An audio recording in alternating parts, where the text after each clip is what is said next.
the Brainy leadership team. I'm Michael Brainy.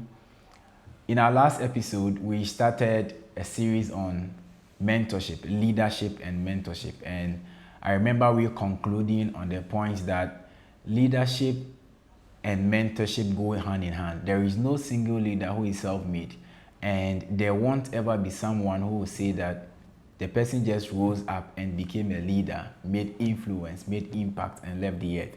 It's not possible. Everybody goes through it. And the normal line of order is that you serve so that you can be served. So mentorship is very important for everyone. And today we are going to look at the different phases of mentorship we have. Last episode we were saying that there is the notion that always you should have somebody who is higher than you to learn from or to receive advice from. But at the end of today's episode, we realize that there are different phases the mentorship can come. So the first one we are looking at is receiving mentorship from people who are above you. Mentorship that is the normal average one we have, receiving mentorship from people who are above you. So the person can be ahead of you in terms of years, in terms of maturity and everything, and you are receiving guidance from them. We are receiving advice, coaching, guiding you in a particular area on a particular subject. That is the first phase of mentorship we have, or type of mentorship we have, receiving it, and we normally term it as upward mentorship.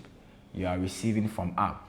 Then we have a mentorship that takes place downward. You receive from people beneath you or people who are your subordinate. So we are just painting the picture that it is not always that you might receive advice or counsel or guidance from people who are above you. There are sometimes your subordinate, even your students or people you are with, you are above them, but you can learn from.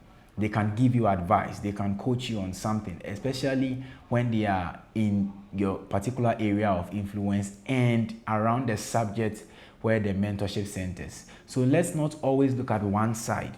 Let's also be conscious of the fact that as leaders, we should be humble enough to know that there are people we can learn from who are our subordinates. The third type of or phase of mentorship we look at is peer mentorship.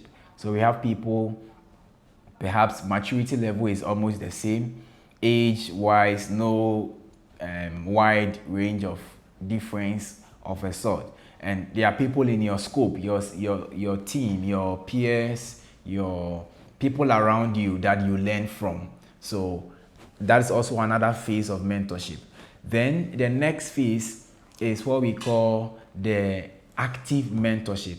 Active mentorship is when the person who is mentoring you is active, is seeing you, you are meeting all the time together, you schedule meetings in person, you speak to the person, you discuss issue with the person. That is actively, anytime the person is available.